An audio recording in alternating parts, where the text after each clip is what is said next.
Olá, queridos, professor Leonardo Carvalho aqui para mais uma aula sobre física. Tema de hoje, estática.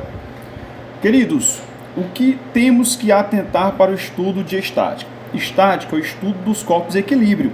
Então, atenção aí na tela, ó. Para um corpo afirmarmos que está em equilíbrio, é necessário que a resultante das forças que atuam nele seja igual a zero.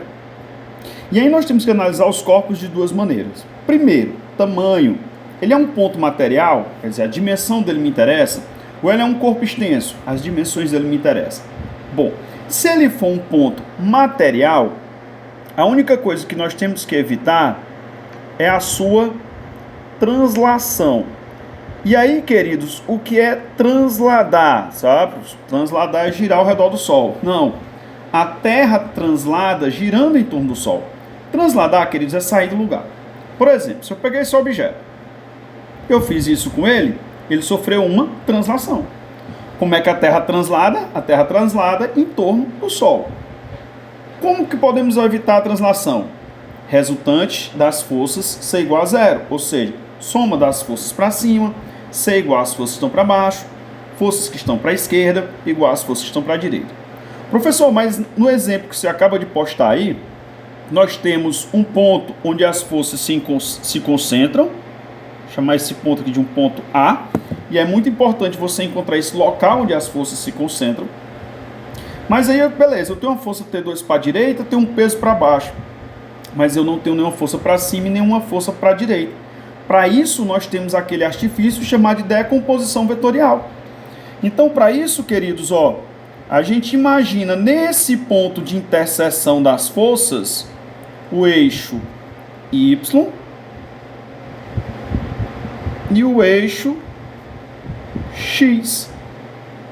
O que é que a gente faz com essa tração? Na pontinha da tração, a gente faz linhas perpendiculares aos eixos, certo? Linhas perpendiculares aos eixos, como nós fizemos lá com os vetores, exatamente. Então eu vou ter uma componente de T1O aqui no eixo Y, assim como nós fizemos também no plano inclinado. Então aqui nós vamos ter o T1Y. E vamos ter aqui para a direita uma componente de T1 no eixo X, que vai ser o nosso T1X. Um vetor vai colar no ângulo, outro vetor vai ficar sem o ângulo. O vetor que colar no ângulo, que no caso aí foi T1X, é cateto adjacente. E todo cateto adjacente é a hipotenusa vezes o cosseno do ângulo. Se um cateto é o cateto adjacente, o outro cateto é o cateto oposto. E o cateto oposto é a hipotenusa vezes o seno da inclinação. Então, assim, queridos, sobre a translação, só isso. Agora, o que a gente faz? Pega o T1Y igual ao peso, pega o T1X igual a T2. Sobre a translação do ponto material, é só isso aí que nós temos que fazer. Próximo passo, T1Y, que é a força que está para cima, é igual ao peso, que é a força que está para baixo. T1X, força que está para a direita, é igual a T2, força que está para a esquerda. Beleza, queridos? Então, sobre a estática do ponto material, é isso que nós temos. Ponto material só pode sofrer translação, você subir, descer, andar para a direita, para a esquerda ou nas diagonais. Agora, sobre o corpo extenso. Enquanto que o ponto material só sofre translação, o corpo extenso pode sofrer também translação, só que o corpo extenso, pessoal, ó, além de subir e descer, ele ainda pode, ó, girar. Então nós vamos falar de uma grandeza que influencia no movimento de girar, ó.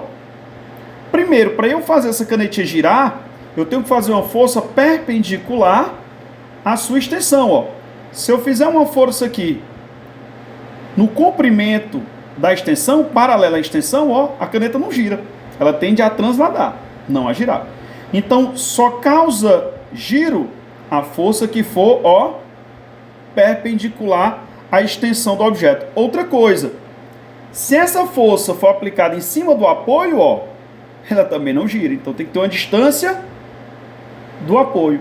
Outra coisa, quanto mais longe do apoio, ó, mais longe do apoio, mais fácil dessa caneta girar. Que grandeza é essa? Momento ou torque. Então nós chamamos de momento de uma força ou torque de uma força a força vezes a distância até o ponto fixo. Então nós temos que adotar um local como sendo o ponto fixo da barra. Por exemplo, ó, se eu colocar o ponto fixo aqui da barra em cima da força normal. Ah, professor, então a força normal não tem torque. Não, ó, porque se eu fizer a força em cima do ponto fixo, realmente não tem torque. Então a força-peso, ó, está querendo fazer essa barra girar no sentido anti-horário. O peso do bloco 1. Já o peso da barra e o peso do bloco 2 estão querendo fazer essa barra girar no sentido horário.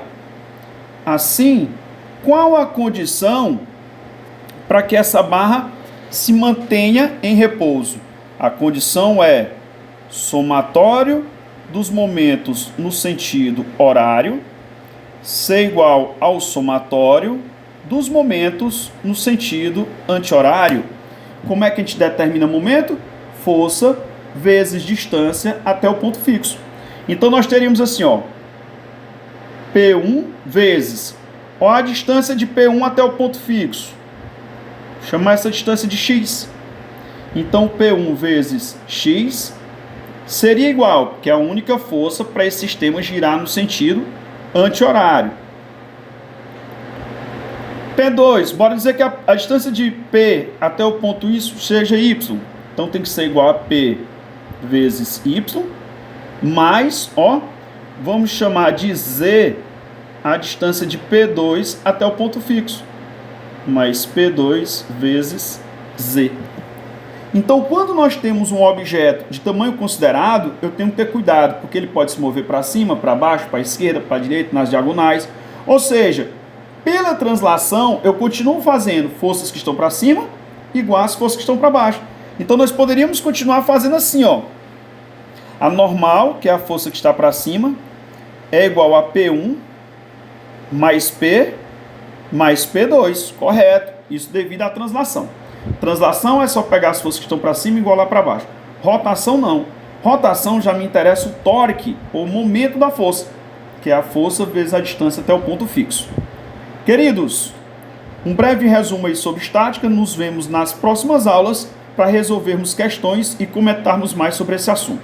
Beleza? Ó, a todos, paz e muita saúde em vossos coraçõezinhos. Tchau, tchau, primeiro ano.